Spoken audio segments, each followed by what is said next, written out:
Chapter 19. The Queen's Palace. "There are so many police," whispered Tom, as we walked down the big, bright red road. Everywhere we looked, there were lots of orange cones and police in yellow jackets sitting on horses. "I know," I whispered back. We didn't really need to whisper, but seeing so many police cars and officers was making us both nervous, especially as we weren't with the grown-up. "Come on," I said, pulling Tom behind me. "Let's go." We walked past just as fast as we could, but the red road was long and it felt as if we'd been walking for miles before we finally saw the fountain the taximan had told us. "Look," said Tom, pointing up at the giant black gates of the palace. The spiked ends looked like they had been dipped in gold, and there were hundreds of people everywhere. It looked like this.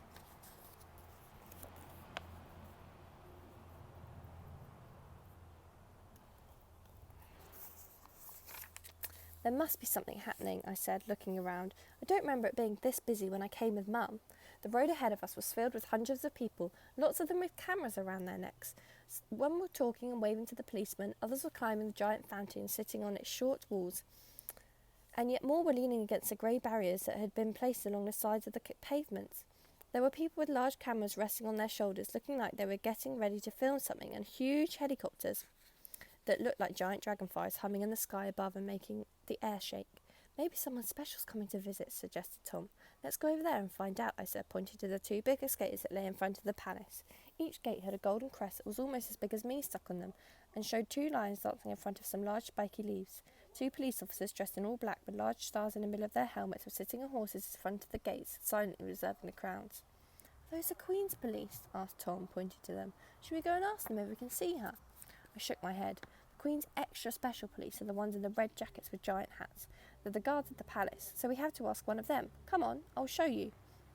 Holding each other's hands, we zigzagged our way through the crowd until we found a tiny gap in one of the grey barriers. Squeezing through it, we ran across the big red road until we reached the barriers next to where the big black and golden gates were.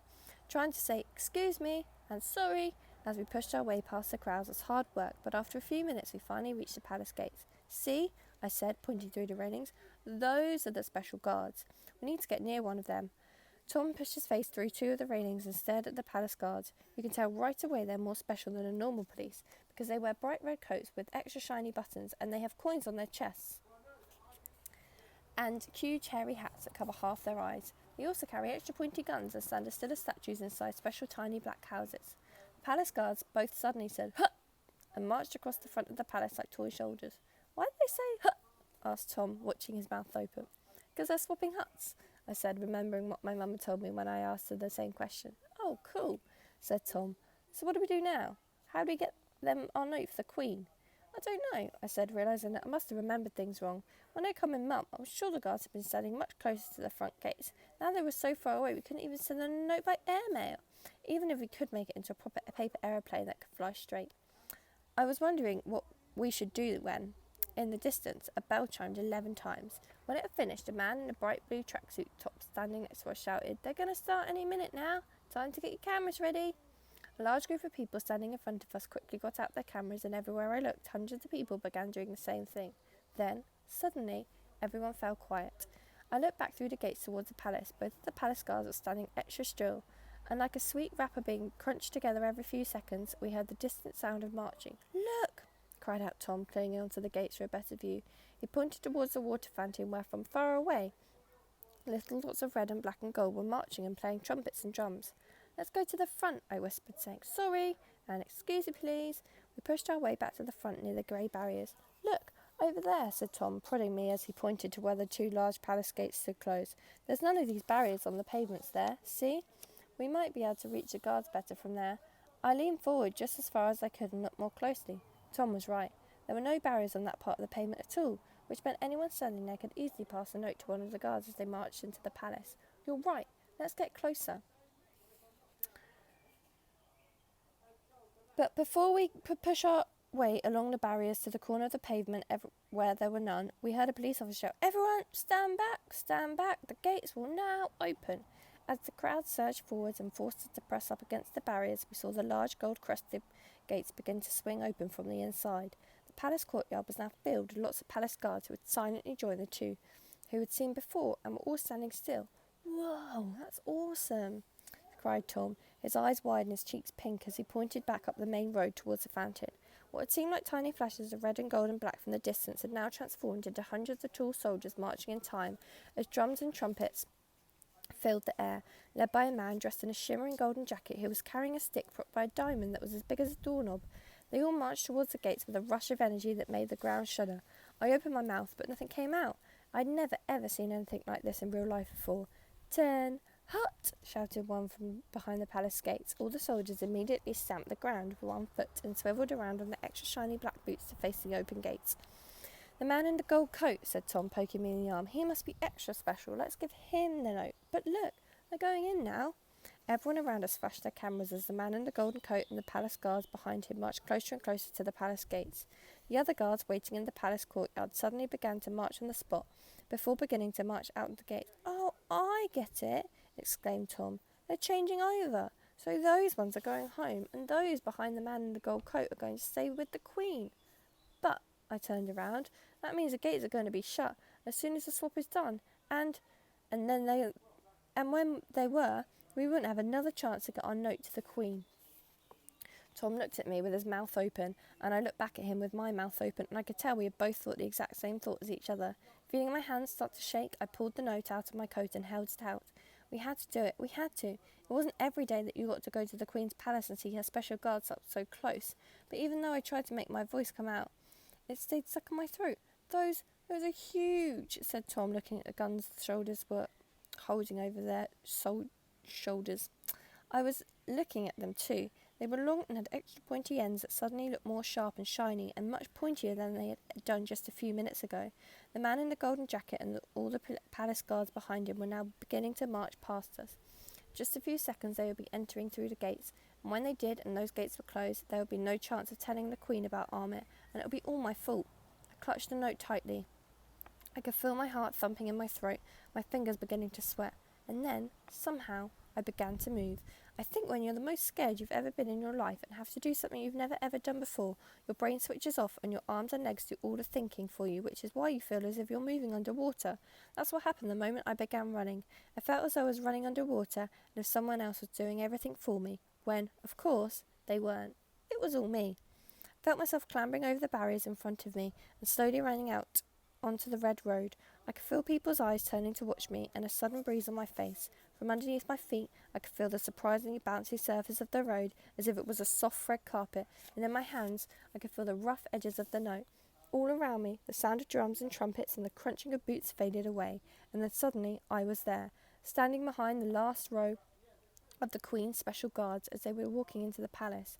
I watched as my right hand lifted itself higher and higher and higher, till it finally touched a red-coated elbow, and without me even telling it to, my mouth opened and shouted, "Excuse me, sir!"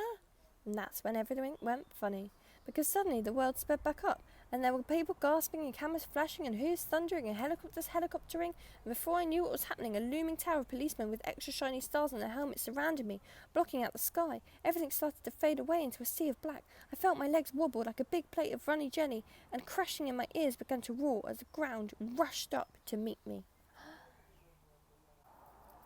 Chapter 20. The Coldstream Guards. When my brain woke up again and I opened my eyes, I was lying on something soft and I could see a blur of flashing blue lights and lots of the police cars everywhere. "Right, let's get her into the ambulance," said a voice. Tom was standing next to where my feet were.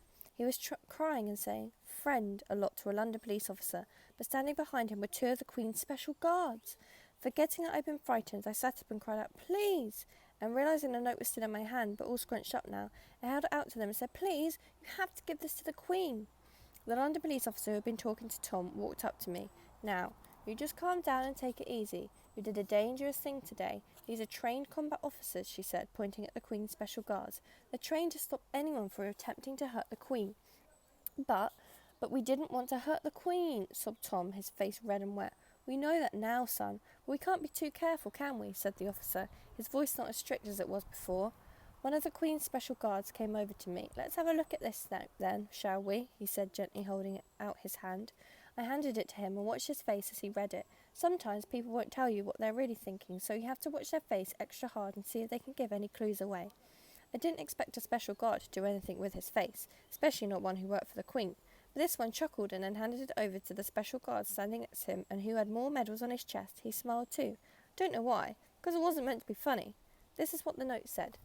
Dear Your Highness Majesty Queen of England, we wrote you a letter on Friday about Ahmet, our friend who's a refugee boy, and put 3 stamps on it so that the Royal Mail would get it to you faster.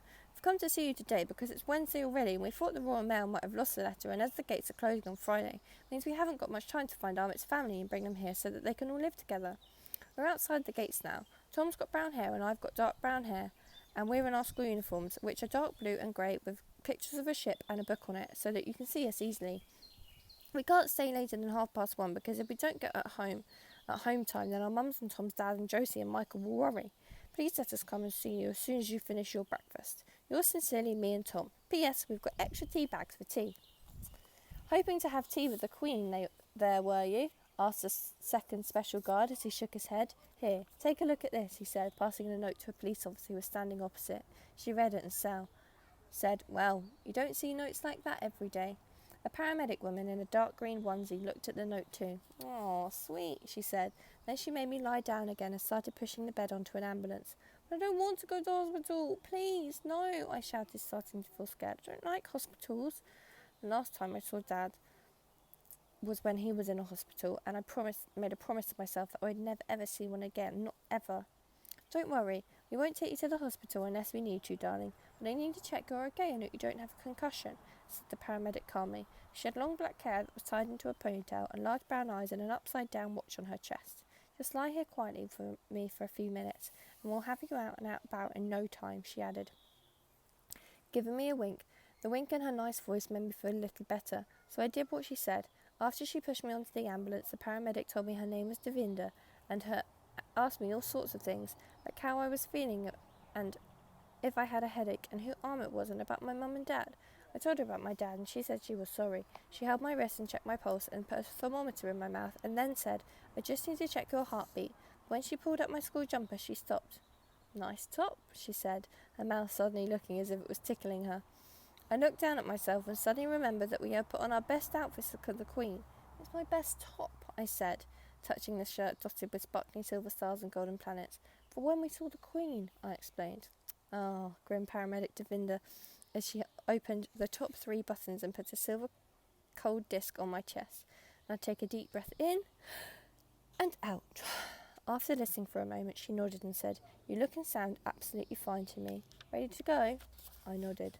So she helped me down from the bed and held my hand as I got off the ambulance. In the distance I could hear people cheering, but I didn't know why. Now, I think it's time for you two to get on home. Officer Martina is going to take you both home in that special car over there, said paramedic Devinda. She pointed at a London police officer who was standing next to Tom and the 2 special guards. Behind her was a police car with flashing blue lights on top of it. Really? Asked Tom, his eyes lighting up. I was excited too, but then I remembered the note. But what about the Queen and the note? I cried, looking up at everyone. If we don't give it to the Queen, then she won't know about what came, and then she won't know about Ahmet.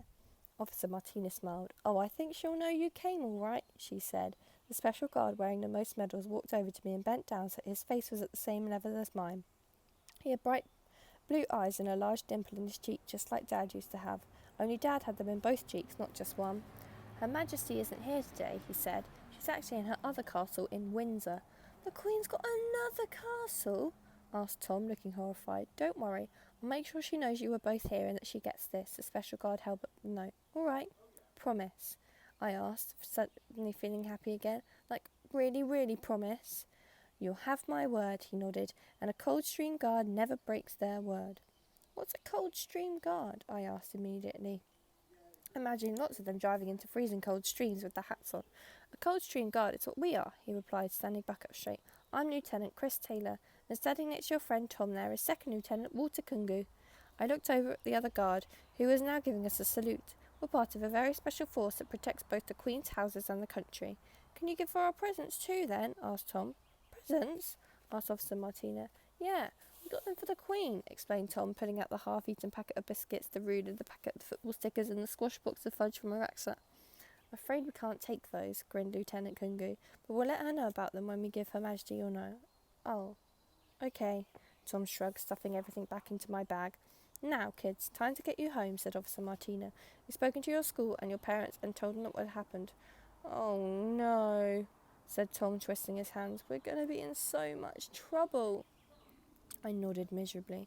Don't worry, said Paramedic Devinder. I'm sure they'll be happy just to have you back home and safe. And I think, she added, looking up at the helicopters that were flying overhead, you might even be a little bit famous. Tom frowned at me and I frowned back because we were both wondering what could have made us famous. You two have a safe journey now, said Lieutenant Taylor. And the next time you want to send the Queen a message, don't go running after any of us soldiers, said Lieutenant Kunga. A letter is more than enough. And giving Tom and me an ordinary salute, the Queen's Special Coldstream Guards, who were now extra special to both Tom and me, marched off back towards the palace, carrying the Queen's note. Right, young troopers, in you go, said Officer Martino as a silver car with bright yellow and blue squares on its doors, and a huge siren on the top, stopped in front of us. Passing me a piece of folded paper, Paramedic Devinder said, That's a special note for your mum, to let her know you're completely fine, so make sure you give it to her, okay? I nodded. Bye then, smiled Paramedic Devinder as she began to wave. You both take care of yourselves now.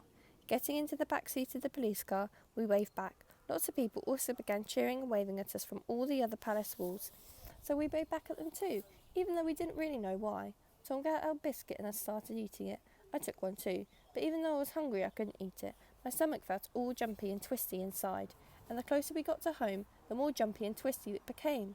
There are some journeys you can never enjoy no matter how exciting they are, not even when you're in a real police car.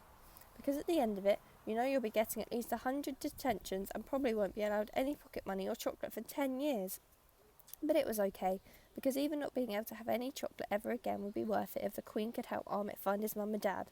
That was all that really mattered.